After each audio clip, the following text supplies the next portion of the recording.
right? So when there's that energetic codependency of either being fed off of or feeding off of others, that creates the possibility or the opening for parasites.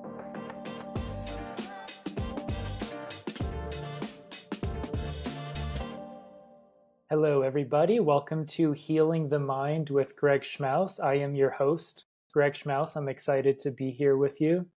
So today is the first episode of our rebranding. Obviously, the name now is Healing the Mind with Greg Schmaus, which is much more aligned with my purpose, my brand, my mission, and the message that I'm here to share with you all.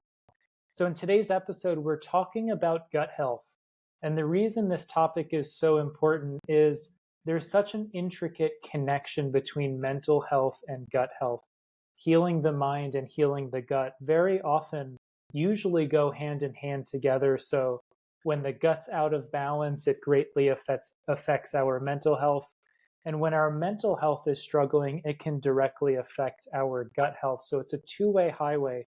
And we really want to pay attention to both parties because they're always in communication with one another. There's a direct connection between the brain and the gut through the vagus nerve. And the intestinal tract is called the solar plexus. It's known as the abdominal brain. And the truth is we have more neurons in our gut than our brain and spinal cord combined. So the gut is really the home of our biological intelligence and our instincts. So when the gut's out of balance, it really disrupts a lot of our capacity to listen and follow our instinct, listen to our intuition. And also, many of our hormones and neurotransmitters are made in the gut. For example, over 80% of serotonin, some say 90% of serotonin, which is an essential neurotransmitter, is made by your gut bacteria, not by your brain. So if you look at a lot of the pharmaceutical meds that are used in the mental health field, they're SSRIs, which work on the serotonin levels in the brain. But not many psychiatrists who are prescribing SSRIs are diving into their patient's gut health. So if your gut microbiome is disrupted, you're not producing serotonin in the way that you would if you had a healthy gut. So going right to the prescription pad for an SSRI might be dangerous if you're not actually looking at the etiology of the issue, which could be an imbalance in the gut microbiome. In addition, there's a lot of research showing how chronic inflammation or chronic infections in the gut greatly contribute to symptoms of anxiety, depression, even bipolar disorders, OCD, ADHD, schizophrenia, a lot of these mental health challenges. There's a lot of research showing the connection between chronic inflammation, chronic infection, etc. So the microbiome really becomes the home to our health. And in addition to that, the gut barrier, which is the intestinal lining, the cell-to-cell lining that houses your intestinal tract and everything within it, is really an essential boundary or barrier in the body because everything in the gut represents foreign bacteria, foreign cells, everything from the outside environment coming in, the plants that you eat, the animals that you eat, the microorganisms that come into your body. And then everything on the other side of that barrier represents your human cells, your bloodstream.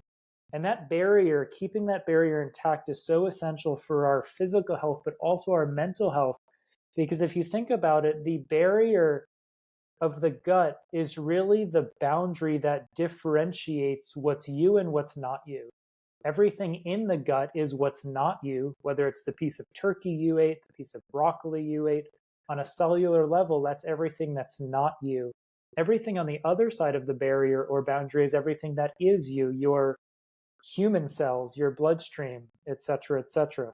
So when we have a breakdown in that barrier, when we have a breakdown in that boundary, on a biological level, we start to have an inability to differentiate self from other.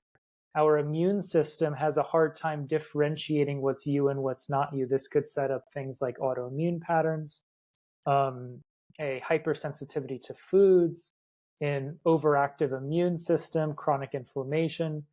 But that hypersensitivity gets mirrored in the body and the brain. right? In our mind, our emotions, and in our physical body, right? So a lot of people that struggle with these gut barrier issues, the overactive immune system, the hypersensitivity to foods, these are often very sensitive, empathic beings, myself being one of them, that finds themselves overly sensitive to the world outside of themselves, whether it's sensitive to other people's energy, sensitive to certain environments, sensitive to, you know, sounds, sensitive to other people's emotions. This being overly sensitive very often is a symptom of a disrupted gut barrier, a disrupted boundary, right? A biological inability to differentiate self from other. And once again, that's a two-way highway. So the emotional sensitivity or the social sensitivity or the environmental sensitivity, that can create a breakdown in that barrier. And vice versa, the biological breakdown can create the hypersensitivity on a mental emotional level. So both of them are feeding one another. So you can see that there's a huge connection both on a hormone, neurotransmitter, biological level, and then also metaphorically, symbolically, energetically, which we're going to get into much more of that later in this episode, and how the brain and gut are intricately connected, how our mental health and our gut health are directly connected. Now, the number one factor that we always want to take a look at when it comes to gut health and health in general, mental health, physical health, is stress, right? So remember that stress is not compartmentalized in the body. Stress summates in the body as an overall stress load and is expressed through the autonomic nervous system. Anytime we create a stress response, we move into that sympathetic fight or flight state. We move out of that parasympathetic rest and digest state. And that takes all of the blood flow in the body and moves it out of the organs, into the muscles, into your extremities, so you can fight or flight. That shuts down all digestive and eliminative function. So really, chronic stress, or that sympathetic fight or flight response, which most people are chronically living in these days, is really the root cause of most people's digestive issues, most people's poor gut health. So the autonomic nervous system is really the foundation of our health. And when we rebalance the autonomic nervous system, we shift out of that fight or flight state, we shift back into a parasympathetic response. All the blood flow from our extremities and our bigger muscles starts to come back into the center, come back into the organs, and then our visceral organ and immune function starts to get reactivated. And remember, like I said, stress is not compartmentalized in the body. So that stress is coming from your relationship stress, nutritional stress, work stress, financial stress, poor sleep, things like that. It's an overall stress load that then expresses through the nervous system and then determines whether you're in a sympathetic or parasympathetic state. And then that determines how well or poorly your glands and organs are functioning. So it's important to remember that overall stress load and how the stress summates in the body and expresses itself, and it does not compartmentalize. So when it comes to your gut health, you can't leave your relationships at the door, your financial stress, over exercising, poor sleep. That all contributes to the overall stress load and how it's being expressed in the autonomic nervous system. As most of us know, gut health and nutrition are intricately connected. I'm of the belief that there is no one diet that works well for everybody. The one common theme that I would say across the board is eating organic food is a necessity, because anytime you're eating foods that are sprayed with chemicals and pesticides, those are going to wipe out your microbiome, break down the barriers in the gut, cause gut permeability, and lead to all sorts of not just gut health challenges, but other physical health challenges, mental health challenges, etc. So eating organic food, making sure it's free of chemicals and pesticides, eating a wide variety of foods is really important too, because when it comes to the gut, we want our microbiome to be as diverse as possible. So we need biodiversity in our food in order to have a rich, diverse microbiome. So making sure that you're eating as wide of a variety of foods as you possibly can.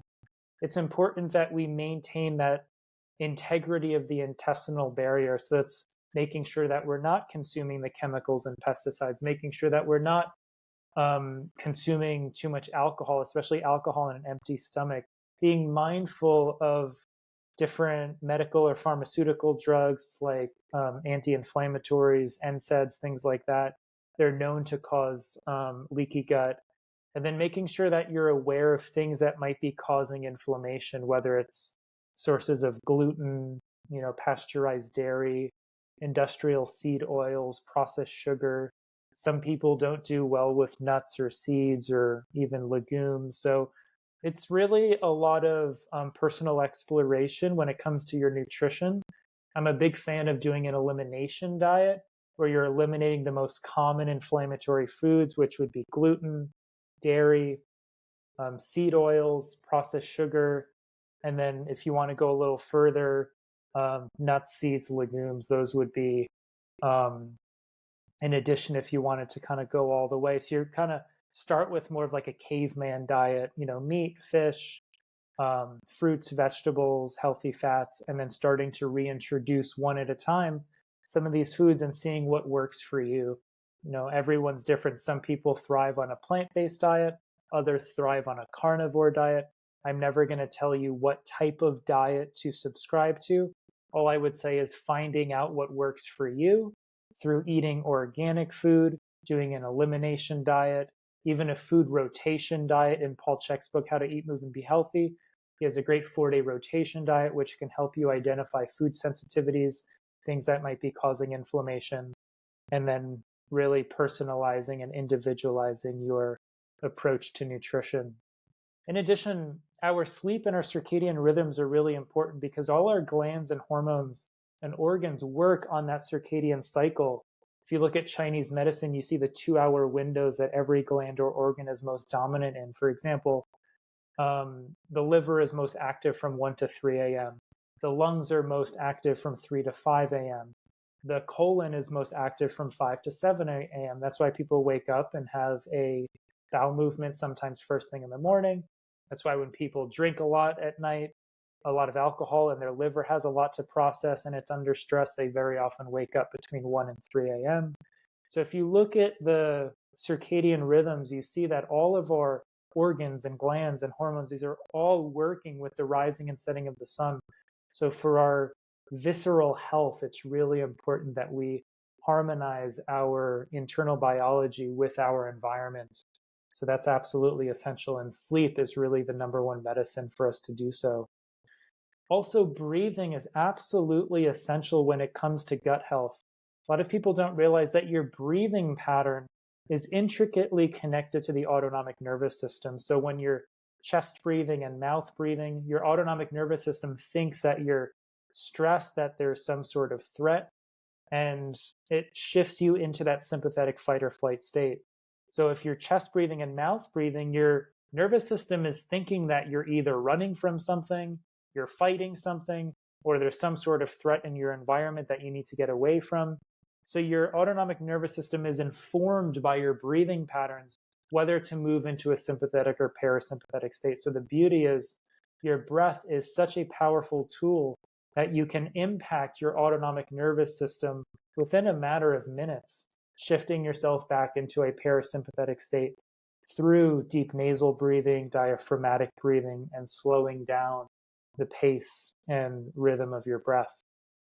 Also, when we're breathing diaphragmatically, all of our abdominal organs get a nice visceral massage. When you inhale, the diaphragm drops down to allow the lungs to expand and fill.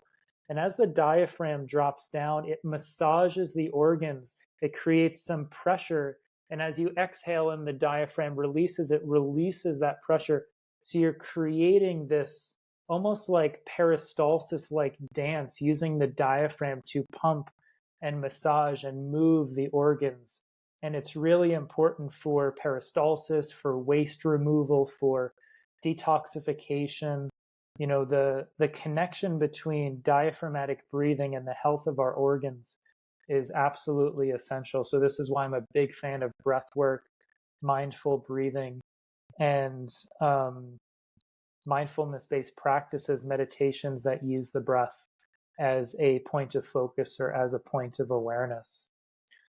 Also, movement and exercise is important because, we need to move to pump the body.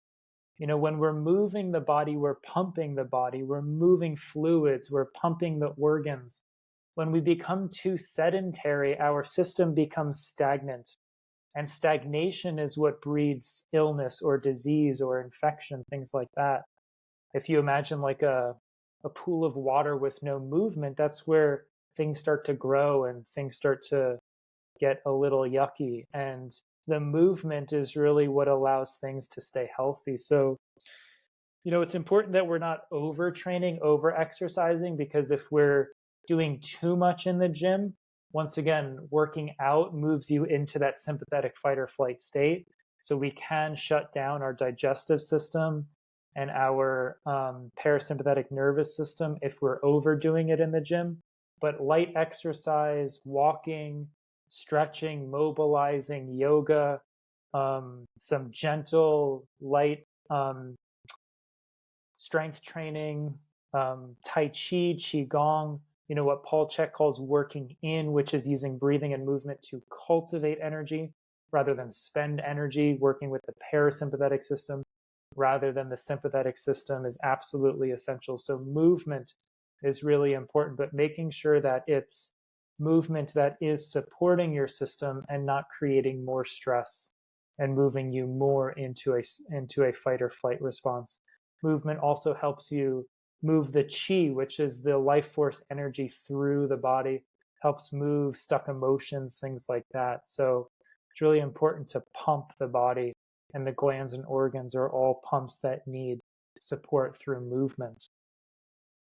And when it comes to our mind and emotions, our podcast is about healing the mind. So I always want to connect what I'm talking about to our mental health, to our thoughts, to our emotions. So we're going to explore this in a couple of ways. And a lot of this is stuff that I've researched, stuff that I've experienced with clients, but also in my own personal experience with my own health. Because for me, my gut health has been kind of my Achilles heel when it comes to my physical health. So I've had to explore a lot of these things within myself for my own gut healing, which is still a work in progress.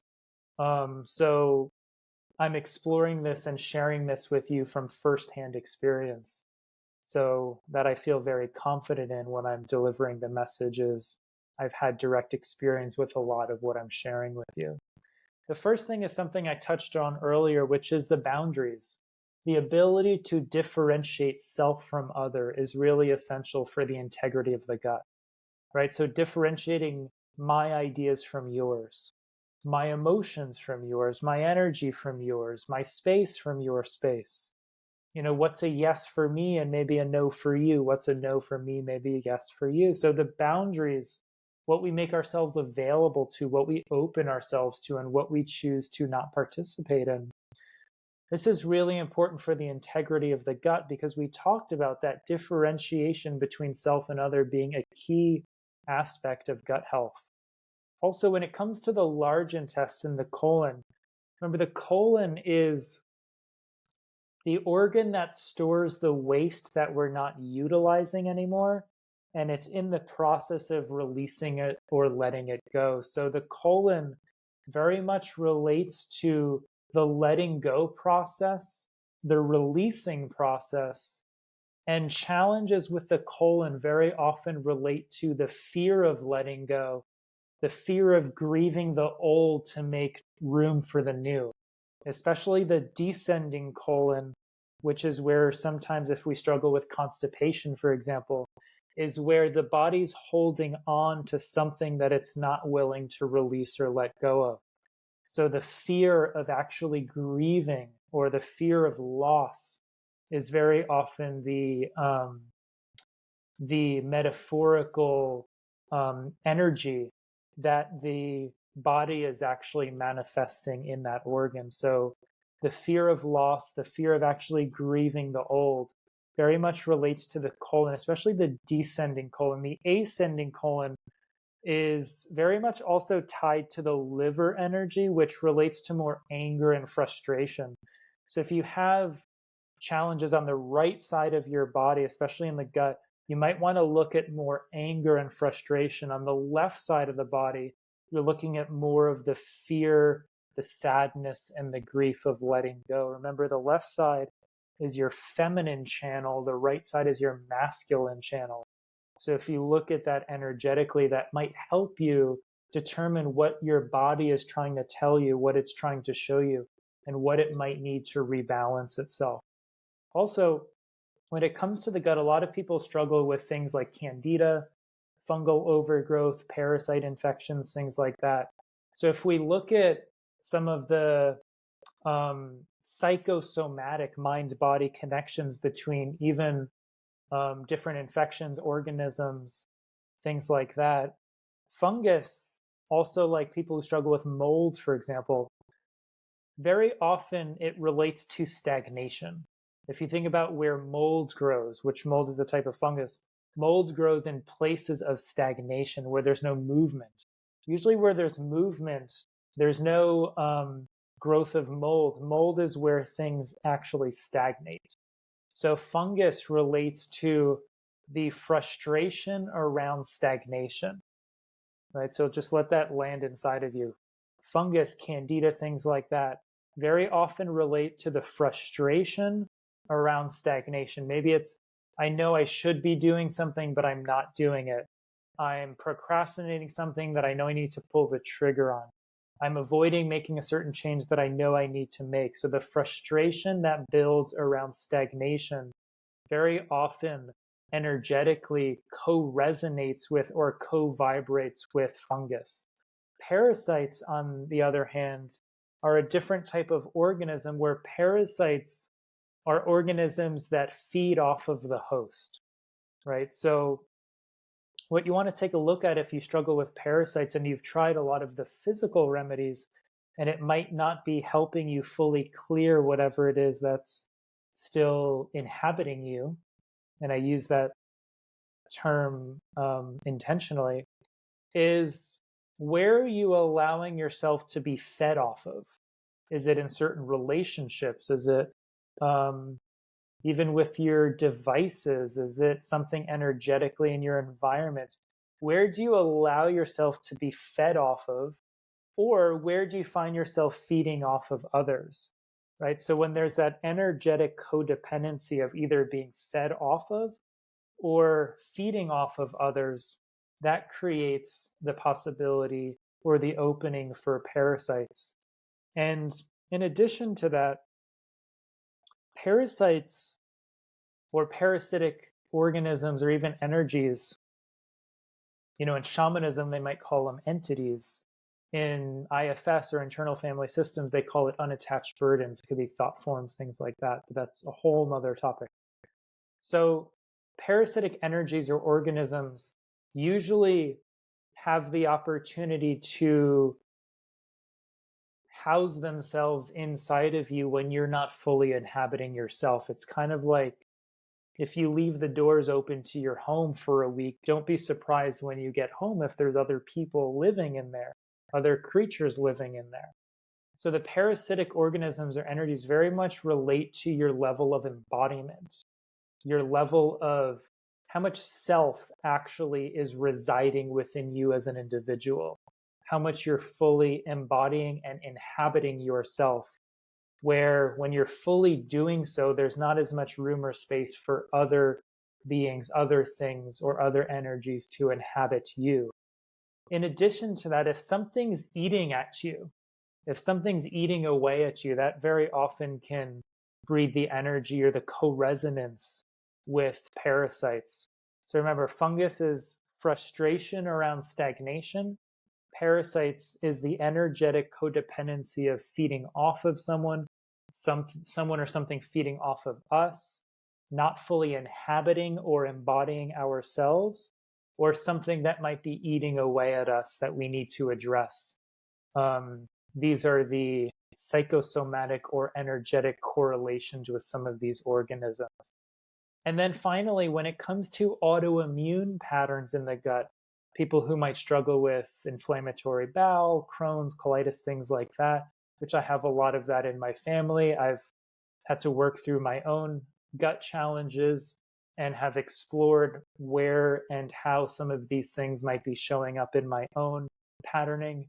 A lot of autoimmunity relates to patterns of self-rejection, right? So autoimmunity is when the immune system or the body starts rejecting itself, right? It starts attacking itself.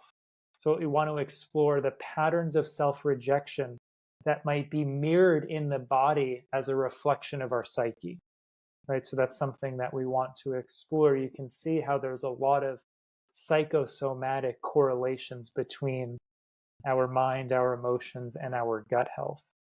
So to integrate all of this, always start with the lowest hanging fruit. Do an elimination diet.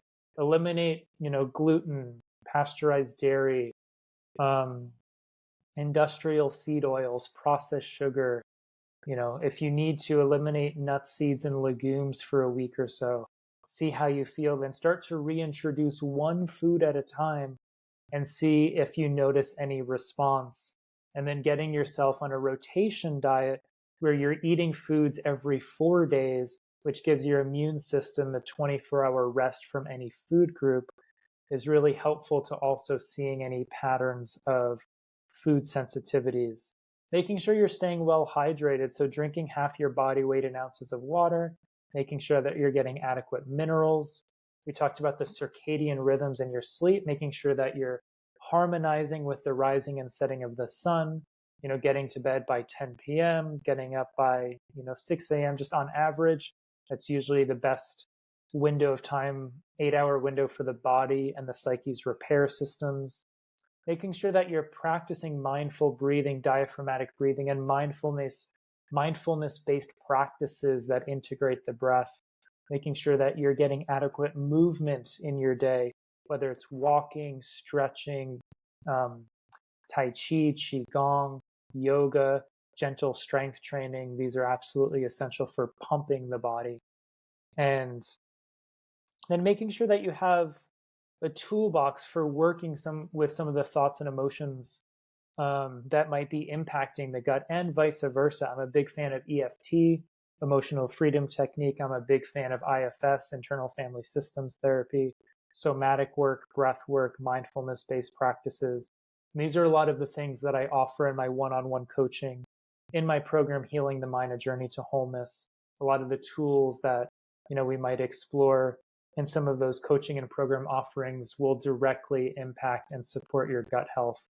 Because as you can see, the mind and the gut, the mind and the body are all really one working system. One is just an extension of the other. They're not separate systems.